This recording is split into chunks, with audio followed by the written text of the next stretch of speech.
നിങ്ങൾ ആർക്കൊപ്പമാണ്? അർജുൻ്റെ ബന്ധുവായ ജിതിനൊപ്പമാണോ? ലോറി ഉടമയുടെ ബന്ധുവായ മനാഫിനൊപ്പമാണോ? മലയാളിയെ ഇന്ന് ഏറ്റവും അധികം വേദനിപ്പിക്കുന്ന ഒരു ചോദ്യമാണിത്. അർജുൻ മലയാളിക്ക് വളരെ പ്രിയപ്പെട്ട ഒരാളായിരുന്നു.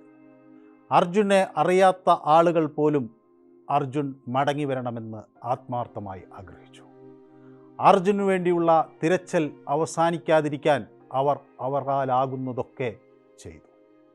അങ്ങനെ എല്ലാവരുടെയും കൂട്ടായ ശ്രമത്തിനൊടുവിലാണ് 72-ാം ദിവസം നമുക്ക് അർജുനെ കണ്ടെത്താനാകുന്നത്. പക്ഷേ അതിനുശേഷം പുറത്തു വരുന്ന വാർത്തകൾ മലയാളികൾ കേൾക്കാൻ ആഗ്രഹിക്കാത്തതാണ്. മാധ്യമങ്ങളും കേൾക്കാൻ ആഗ്രഹിക്കാത്തതാണ്. മനാഫും അർജുൻ്റെ കുടുംബവും രണ്ട് ചേരിയിലാണ് എന്ന് വ്യക്തമാക്കുന്ന വാർത്തകളാണ് പുറത്തു വരുന്നത്. മനാഫിനെതിരെ അർജുൻ്റെ കുടുംബം രൂക്ഷമായ ആരോപണങ്ങൾ ഉന്നയിക്കുന്നു. യൂട്യൂബ് ചാനൽ തുടങ്ങി എന്നു തൊട്ട് പണപ്പിരിവ് നടത്തുന്നു എന്നുവരെയുള്ള ആരോപണങ്ങളാണ് ഉന്നയിക്കുന്നത്. എന്നാൽ താൻ ആരിൽ നിന്നും പണം വാങ്ങിയിട്ടില്ല എന്ന് മനാഫ് പറയുന്നു. യൂട്യൂബ് ചാനൽ ആർക്കും തുടങ്ങാവുന്ന ഒന്നാണ് എന്ന് ഓർമ്മിപ്പിക്കുകയും ചെയ്യുന്നു. അതിലൊരു വലിയ തെറ്റ് താൻ കാണുന്നില്ല എന്ന് അദ്ദേഹം വ്യക്തമാക്കുന്നു. പ്രശ്നം അവസാനിപ്പിക്കാനുള്ള ശ്രമങ്ങൾ തുടരും എന്ന് മനാഫ് പറയുന്നു. പക്ഷേ അർജുൻ്റെ കുടുംബം അങ്ങനെയല്ല പ്രതികരിക്കുന്നത്. മനാഫിൻ്റെ നിലപാട് തുടർന്നാൽ കൂടുതൽ ശക്തമായി പ്രതികരിക്കേണ്ടി വരും എന്നാണ് അവർ വ്യക്തമാക്കുന്നത്. കഴിഞ്ഞ ജൂലൈ 16-നാണ് അർജുനെ നമുക്ക് നഷ്ടമാകുന്നത്. ഷിരൂരിൽ വെച്ച് ഗംഗാവലി പുഴയിലേക്ക് പതിക്കുകയായിരുന്നു അർജുൻ. അന്ന് തൊട്ട് അർജുനെ കാത്തിരിക്കുകയായിരുന്നു കേരളം. എല്ലാ വിഭാഗത്തിൽപ്പെട്ട ആളുകളും അർജുനെ തിരിച്ചു കിട്ടാൻ വേണ്ടി പ്രയത്നങ്ങൾ നടത്തി. രാഷ്ട്രീയ നേതൃരംഗത്തുള്ളവരെല്ലാം അതിനുവേണ്ടി ഒന്നിച്ച് ഒറ്റക്കെട്ടായി പരിശ്രമിച്ചു.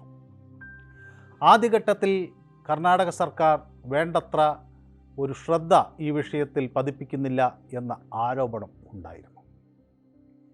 അവിടെ നിന്ന് ആളുകളെ പെട്ടെന്ന് മാറ്റാനായിരുന്നു അവിടുത്തെ പോലീസ് ശ്രമിച്ചത് എന്ന ആരോപണം ഉയർന്നു. അർജുനെ കണ്ടെത്തുന്നതിന് പകരം അവിടെ റോഡ് ഗതാഗതം പെട്ടെന്ന് തുറന്നു കൊടുക്കാനും ടോൾ പിരിവ് പുനരാരംഭിക്കാനുമാണ് കർണാടക സർക്കാർ ശ്രമിക്കുന്നത് എന്ന ആരോപണം ഉയർന്നു. അതിനൊക്കെ മുന്നിൽ മനാഫ് ഉണ്ടായിരുന്നു. ഏതായാലും 2 ദിവസം കൊണ്ട് പ്രശ്നം സങ്കീർണമായി. മാധ്യമങ്ങൾ അങ്ങോട്ടേക്ക് ശ്രദ്ധ ചെലുത്തി. പിന്നീട് രാഷ്ട്രീയ നേതൃത്വവും വേണ്ട രീതിയിൽ സമ്മർദ്ദം ചെലുത്തി. അങ്ങനെ എല്ലാ സംവിധാനങ്ങൾക്കും ഒരുമിച്ച് അവിടെ പ്രയത്നിക്കേണ്ടി വന്നു. ആ പ്രയത്നം ഫലം കണ്ടു. അവസാനം അർജുനെ ജീവനോടെ നമുക്ക് രക്ഷിക്കാൻ കഴിഞ്ഞില്ല. എങ്കിലും അർജുനൻ്റെ ശരീരം കണ്ടെത്തുന്നതിൽ ഒക്കെ അവസാനം നമുക്കതിലൊരാശ്വാസമുണ്ടായി. പക്ഷേ അതിനുശേഷമാണ് ഇപ്പോൾ ഈ തർക്കങ്ങൾ മറനീക്കി പുറത്തു വരുന്നത്. അന്ന് പോലീസ് അവിടെ നിന്ന മനാഫിനെയും സംഘത്തിനെയുമൊക്കെ അടിച്ച് ഓടിച്ചിരുന്നു. അപ്പോഴൊക്കെ മനാഫ് ചേർത്ത് നിന്നു. പലപ്പോഴും ഈ വിഷയം മാധ്യമങ്ങൾക്ക് മുന്നിൽ ഒരു പ്രധാന വിഷയമായി കൊണ്ടുപോകുന്നതിന് മനാഫ് ആവശ്യമായ മുൻകരുതലുകൾ എടുത്തു. അയാളുടെ വാക്കുകൾ ചിലപ്പോൾ ചില ഘട്ടങ്ങളിൽ ആളുകൾക്ക് തെറ്റിദ്ധാരണ ജനിപ്പിക്കുന്നതായേക്കാം. അല്ലെങ്കിൽ എപ്പോഴും സംസാരിച്ചു കൊണ്ടിരിക്കുമ്പോൾ അയാൾക്ക് ആവശ്യമായ ജാഗ്രത പുലർത്താൻ കഴിഞ്ഞില്ല എന്നിരിക്കാം. പക്ഷേ അയാൾ അർജുനു വേണ്ടി ആത്മാർത്ഥമായി നിന്നു എന്ന് വിശ്വസിക്കുന്നവരാണ് പല ആളുകളും. എന്നാൽ തങ്ങളെ ഉപയോഗിച്ച് പ്രശസ്തിയിലേക്ക് കയറുകയായിരുന്നു മനാഫ് ചെയ്തത് എന്നാണ് ജിതിൻ്റെ ആരോപണം. പണപ്പിരിവ് നടത്തുന്നു. പിച്ചയെടുത്ത് ജീവിക്കേണ്ട ഒരു ഗതികേട് അർജുൻ്റെ കുടുംബത്തിനില്ല. അർജുൻ്റെ കുട്ടിയെ താൻ ഏറ്റെടുക്കുന്നുവെന്നൊന്നും പറയേണ്ട കാര്യം മനാഫിനില്ല. കുഞ്ഞിനെ നോക്കാൻ കുഞ്ഞിൻ്റെ അമ്മയുണ്ട്, അതുപോലെ തന്നെ ബന്ധുക്കളുണ്ട്. അതുകൊണ്ട് അമിതമായ വാക്പ്രയോഗങ്ങൾ വേണ്ട എന്നവർ ഓർമ്മപ്പെടുത്തുന്നു. ഇവർ തമ്മിൽ ആദ്യഘട്ടത്തിൽ ഒരുമിച്ചാണ് ഈ കാര്യങ്ങളെല്ലാം ചെയ്തതെങ്കിൽ 2ാം ഘട്ട തെരച്ചിലാകുമ്പോഴേക്കും ഈ സ്പർദ്ധ വന്നു എന്നാണ് ഇപ്പോൾ മനസ്സിലാകുന്നത്. 3ാം ഘട്ടമാകുമ്പോഴേക്കും അത് പൂർണ്ണമായി വർദ്ധിച്ചിരുന്നുവെന്നും ഇവർ ഇരുചേരികളിലായി മാറിക്കഴിഞ്ഞിരുന്നുവെന്നും വിവരങ്ങളാണ് ഇപ്പോൾ പുറത്തു വരുന്നത്. ഈശ്വർ മാൽപ്പയെ അവിടെ എത്തിച്ചത് മനാഫായിരുന്നു. അപ്പോൾ മാൽപ്പയും സംഘവുമൊക്കെ അവിടെ വരുന്നത് പബ്ലിസിറ്റിക്ക് വേണ്ടിയാണെന്നൊക്കെ കുടുംബം തെറ്റിദ്ധരിക്കുന്നുണ്ട്. ഏതായാലും അത് പബ്ലിസിറ്റിക്ക് വേണ്ടിയാണോ അല്ലയോ എന്നതിനപ്പുറത്ത് ഈശ്വർ മാൽപ്പെ അവിടെ വന്നതോടുകൂടി വീണ്ടും മാധ്യമങ്ങളുടെ ശ്രദ്ധ ഈ വിഷയത്തിലേക്ക് ശക്തമായി തന്നെ നിലയുറപ്പിച്ചു. മാൽപ്പയ്ക്ക് അർജുനെ കണ്ടെത്താനാകും എന്ന പ്രതീക്ഷ നമുക്കുണ്ടായിരുന്നു. നല്ല ഒഴുക്കുള്ള പുഴയിലേക്ക് മാൽപ്പെ തൻ്റെ ജീവൻ പണയം വെച്ച് എടുത്തു ചാടിയപ്പോൾ അത് കണ്ട് നമ്മൾ ആത്മാർത്ഥതയെ അങ്ങേയറ്റം അംഗീകരിച്ചവരാണ്. പക്ഷേ മാൽപ്പയ്ക്ക് അങ്ങനെ അർജുനെ കണ്ടെത്താൻ കഴിഞ്ഞില്ല. പിന്നീട് ഡ്രെഡ്ജർ വന്നപ്പോൾ ഈ ഡ്രെഡ്ജർ അവിടെ മണ്ണ് നീക്കം ചെയ്യുന്ന ഘട്ടത്തിൽ പുഴ അതിൻ്റെ വിസിബിലിറ്റി ഇല്ലാതാകുന്നു എന്നൊരു ആരോപണം മാൽപ്പെ ഉന്നയിച്ചു. അങ്ങനെയെങ്കിൽ മാൽപ്പെ കരയ്ക്ക് കയറണം എന്ന ആവശ്യം അവിടെ നിന്ന് ചില ഉദ്യോഗസ്ഥർ ഉന്നയിച്ചു. തുടർന്ന് അവിടെ ചില വാഗ്വാദങ്ങളും തർക്കങ്ങളും ഒക്കെയായി. ഏതായാലും മാൽപ്പയ്ക്ക് യൂട്യൂബ് ചാനലുണ്ട്. അത് നേരത്തെ തന്നെ അതിലൂടെ അദ്ദേഹം കാര്യങ്ങൾ വ്യക്തമാക്കുന്നതുമാണ്. മനാഫും ഒരു യൂട്യൂബ് ചാനൽ തുടങ്ങി. അത് ഈ അർജുൻ്റെ തിരച്ചിൽ നടക്കുന്നതിനിടയിലാണല്ലോ വയനാട്ടിൽ പ്രശ്നങ്ങൾ ഉണ്ടായത്. അപ്പോൾ സ്വാഭാവികമായും ആ ഘട്ടത്തിൽ മാധ്യമ ശ്രദ്ധ നഷ്ടപ്പെടുന്നു എന്ന ആശങ്ക വന്ന സാഹചര്യത്തിലാണ് താൻ ഈ യൂട്യൂബ് ചാനൽ തുടങ്ങിയത് എന്നാണ് മനാഫ് വ്യക്തമാക്കുന്നത്. പക്ഷേ യൂട്യൂബ് ചാനലിന് അന്ന് കാര്യമായ വരിക്കാരൊന്നും ഉണ്ടായിരുന്നില്ല. ഒരു 10,000 സബ്സ്ക്രൈബേഴ്സ് ഉണ്ടായിരുന്നു യൂട്യൂബ് ചാനൽ. പക്ഷേ ഇന്നത് 2 ലക്ഷത്തോളമായിരിക്കുന്നു എന്നതും ശ്രദ്ധേയമാണ്. അത് ഈ വിവാദത്തിന് ശേഷമുള്ള 24 മണിക്കൂർ കൊണ്ടാണ് വലിയ വർധനവ് സബ്സ്ക്രൈബറുകളുടെ എണ്ണത്തിൽ ഉണ്ടായത് എന്നും ശ്രദ്ധിക്കേണ്ടതുണ്ട്. അപ്പോൾ ഈ തർക്കം എല്ലാവരും നോക്കിക്കാണുന്നത് തികഞ്ഞ ഒരു സങ്കടത്തോടു കൂടിയാണ്. ഇതിൻ്റെ ആവശ്യം ഇല്ലായിരുന്നു എന്നാണ് എല്ലാവരും കരുതുന്നത്. ഏതായാലും അർജുനെ സംബന്ധിച്ചിടത്തോളം ആ നഷ്ടം ആ കുടുംബത്തിന് താങ്ങാനാവാത്തതാണ്. അർജുനന് പകരമാകില്ല ഒന്നും.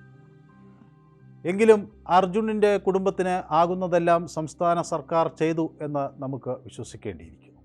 കാരണം അർജുൻ്റെ ഭാര്യയ്ക്ക് സർക്കാരിൻ്റെ ഇടപെടലോടുകൂടി സഹകരണ ബാങ്കിൽ ജോലി കിട്ടി.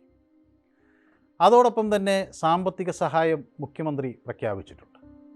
കർണാടക സർക്കാരിൽ നിന്നും സാമ്പത്തിക സഹായം ലഭിക്കും എന്ന് വ്യക്തമായിട്ടുണ്ട്. ഇതുകൂടാതെ അവിടുത്തെ MLAയുടെ ഭാഗത്തു നിന്ന് ഒരു സഹായം ഉണ്ടാവുകയും ചെയ്തു. പക്ഷെ അതൊന്നും അർജുനന് പകരമാകും എന്ന് നമുക്ക് കരുതാനാകില്ല. ആ നഷ്ടം അത് നികത്താനാകാത്തത് തന്നെയാണ്. അത് കൃഷ്ണപ്രിയയ്ക്കും ആ കുഞ്ഞിനുമൊക്കെ വളരെ വ്യക്തമായി അറിയുകയും ചെയ്യാം. പക്ഷേ മനാഫ് കാര്യമായി ഒന്നും നേടിയില്ല എന്നത് ഒരു വശത്ത് ശ്രദ്ധേയമാണ്. മനാഫിൻ്റെ സഹോദരൻ്റെയാണ് ഈ ലോറി. ആ ലോറി അത് നഷ്ടമായി എന്ന സാഹചര്യം ഉണ്ടാകുമ്പോൾ അതിന് ഒരു പോലീസിൻ്റെ GD എൻട്രി ഉണ്ടെങ്കിൽ ആവശ്യമായ ഇൻഷുറൻസ് അന്നേ ലഭിക്കുമായിരുന്നു. അതിന് ലോറി കണ്ടെടുക്കേണ്ട ആവശ്യം ഒന്നും ഉണ്ടായിരുന്നില്ല. അതുകൊണ്ട് അത് സ്വാഭാവികമായി ലഭിക്കുന്ന ഒരു നഷ്ടം പരിഹാരം എന്ന് വേണമെങ്കിൽ നമുക്ക് പറയാം. പക്ഷേ മനാഫിന് ഇതിൽ പ്രത്യേകിച്ചൊരു നേട്ടവും ഇല്ല എന്നാണ് പല കോണുകളിൽ നിന്നും മനസ്സിലാകുന്നത്. മനാഫ് ഒരു സമ്പന്നനാണ്. അദ്ദേഹത്തിന് വില കൂടിയ ആഡംബര കാറുകളൊക്കെ ഉണ്ട്. ഈ വണ്ടിയൊക്കെ ഉപയോഗിച്ചാണ് അദ്ദേഹം ഷിരൂരിലേക്കും കർണാടകയിലുമൊക്കെ പോയത്. അവിടെ ദിവസങ്ങളോളം താമസിച്ചത്. ഓരോ ഘട്ടത്തിലും ഇതിൻ്റെ ഇടപെടലുകൾ നടത്തിയത്. അപ്പോൾ അങ്ങനെ മനാഫ് ചെയ്തപ്പോഴും അതിനൊക്കെ പുറകിൽ ചില താല്പര്യങ്ങളുണ്ടായിരുന്നു എന്നാണ് കുടുംബം പറയുന്നത്. പണപ്പിരിവ് നടത്തിയതിൻ്റെ തെളിവുകൾ അവർക്ക് കിട്ടിയിട്ടുണ്ട് എന്ന് പറയുന്നു. ഏതായാലും അതൊന്നും മാധ്യമങ്ങൾക്ക് കിട്ടിയിട്ടില്ല. അങ്ങനെ ഉണ്ടോ ഇല്ലയോ എന്നുള്ളതൊക്കെ ആ കുടുംബത്തിന് മാത്രം അറിയാവുന്ന കാര്യമാണ്. മനാഫിന് പലയിടത്തു നിന്നും ആദരങ്ങൾ കിട്ടുന്നുണ്ട്.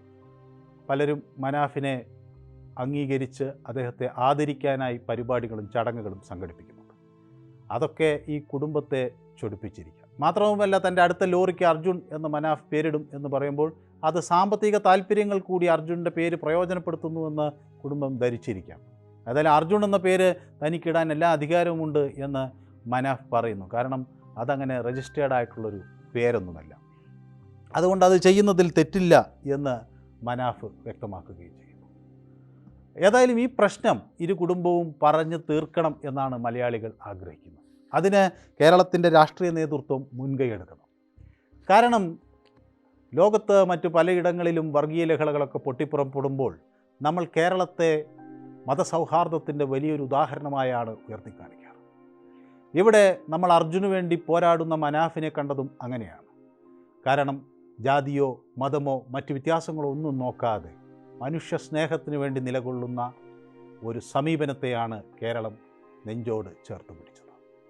അപ്പോഴതുകൊണ്ട് ആ ഒരു ഐക്യം നിലനിർത്തേണ്ടതും വളരെ അത്യാവശ്യമാണ്. ഏതായാലും ഈ തർക്കം മുതലെടുക്കുന്നുണ്ട് കർണാടകത്തിലെ ചില ഉദ്യോഗസ്ഥർ എന്നുകൂടി മനസ്സിലാക്കണം. അവർ ഇതിനിടയിൽ പ്രശ്നങ്ങൾ മനാഫ് സൃഷ്ടിച്ചു എന്ന ചില ആരോപണങ്ങൾ മുന്നോട്ട് വച്ചിട്ടുണ്ട്.